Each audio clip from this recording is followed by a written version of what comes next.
Linda's Pantry, and today I'm canning chicken again, and I'm putting a little different spin on it. I was just gonna do plain, but I actually have these peppers in the refrigerator, and these are one of my favorite products I get at Costco, and there's about a half a jar left of this, and I quite often do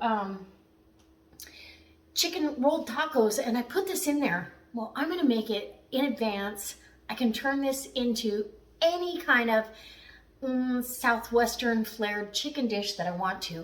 I could turn it into enchiladas. I could turn it into a chicken soup with the green chilies in it. And so I want this on the shelf already ready, just in case I don't have these open.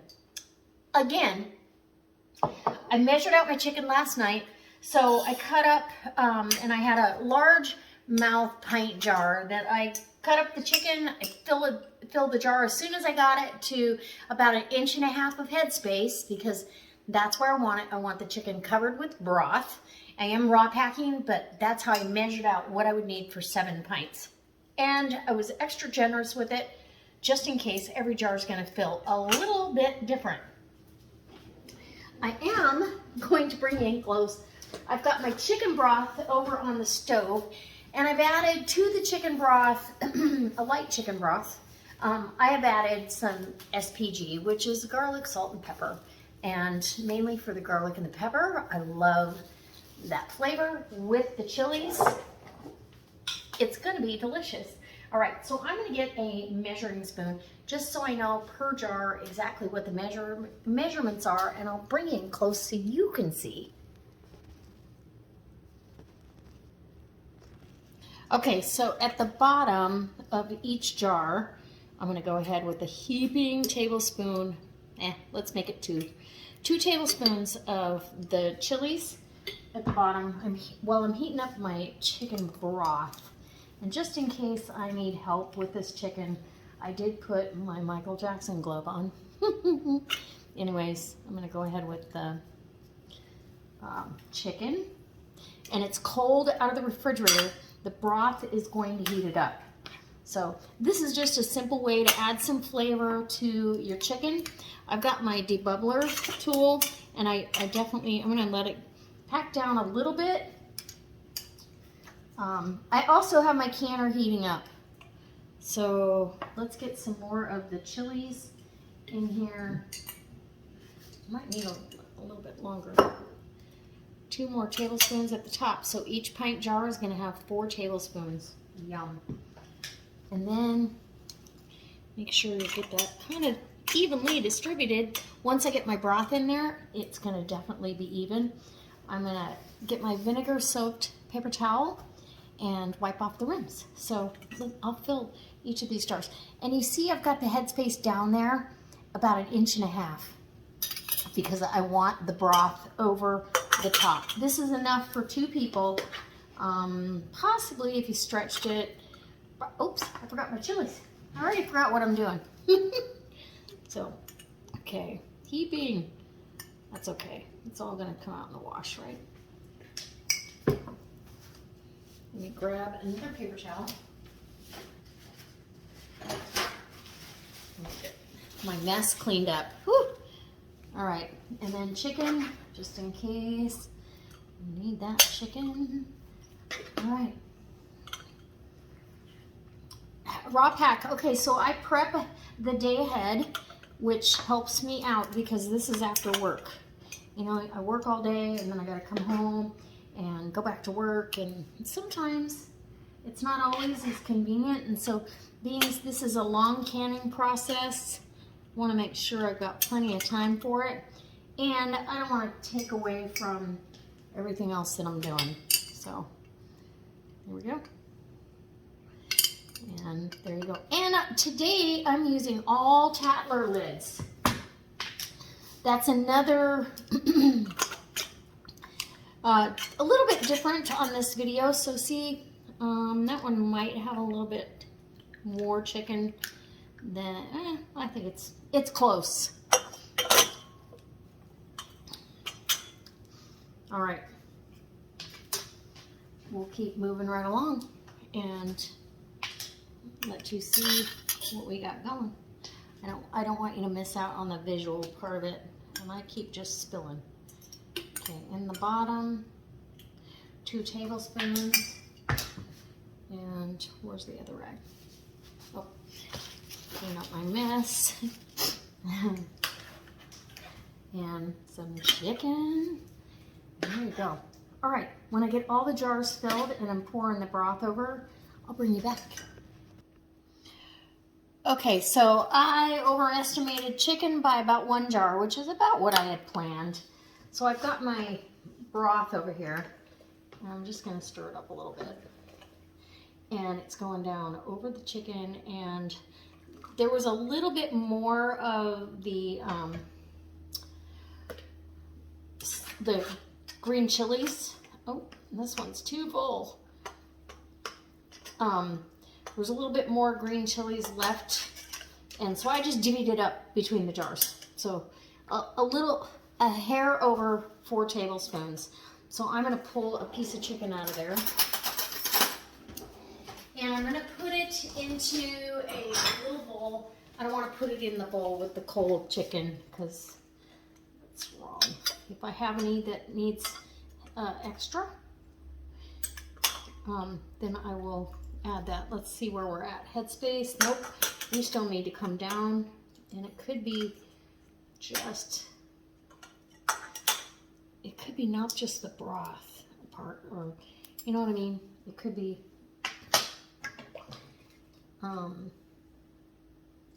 because I do want the chicken completely submerged in liquid. That's just me. Okay. And debubble, even though I already did. I'm still going to do it again. You want to get to the center and around the sides. And if you guys are already seasoned canners, you know, it's okay to brush up on, I love watching canning videos. Doesn't matter how seasoned I am, I'm still going to watch. So now I've got Tattler lids, and all of these I've already marked the gasket, how many times it's been used. This is a first time use for some of these.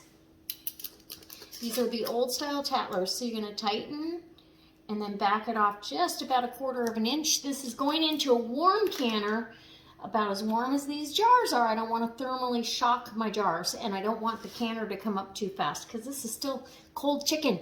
Okay.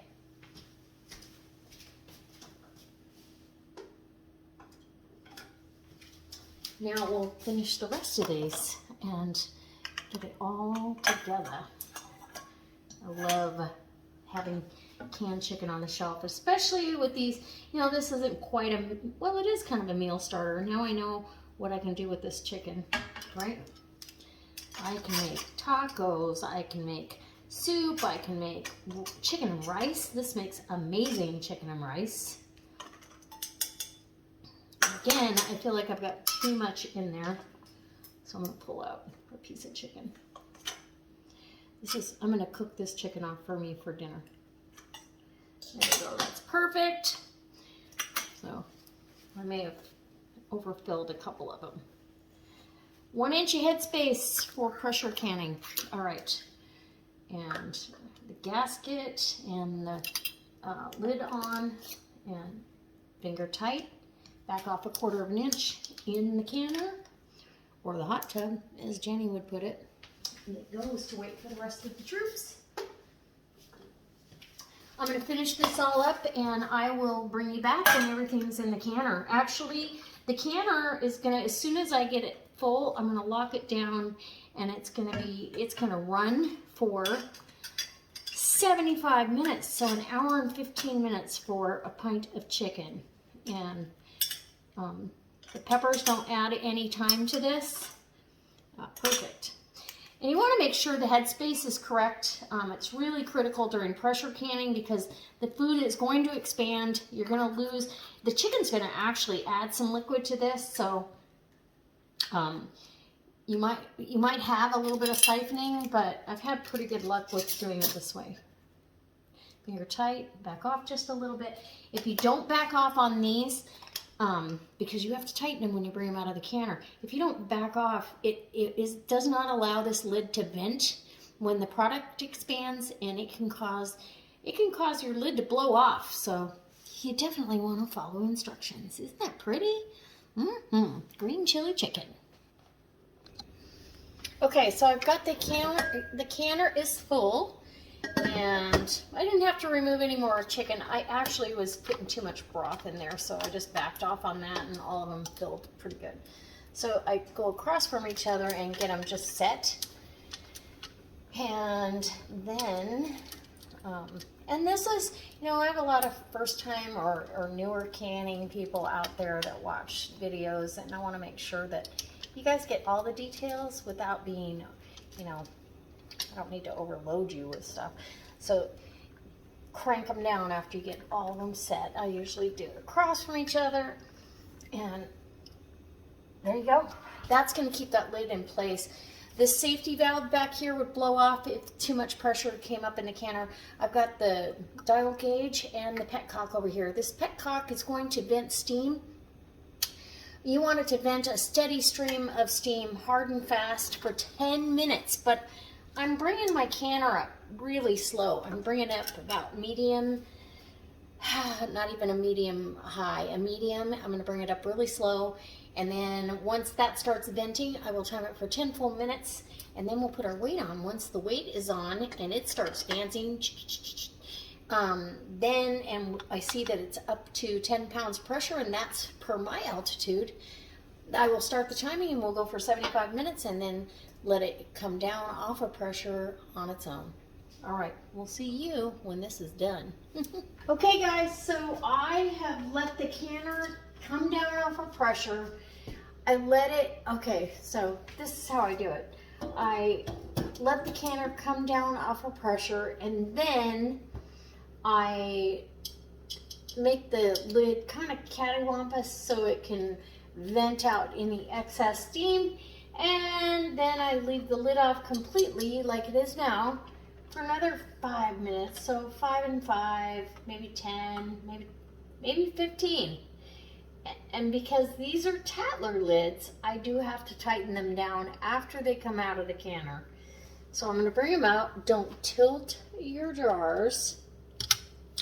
They're still boiling in the jar, which is pretty incredible because this has been a minute.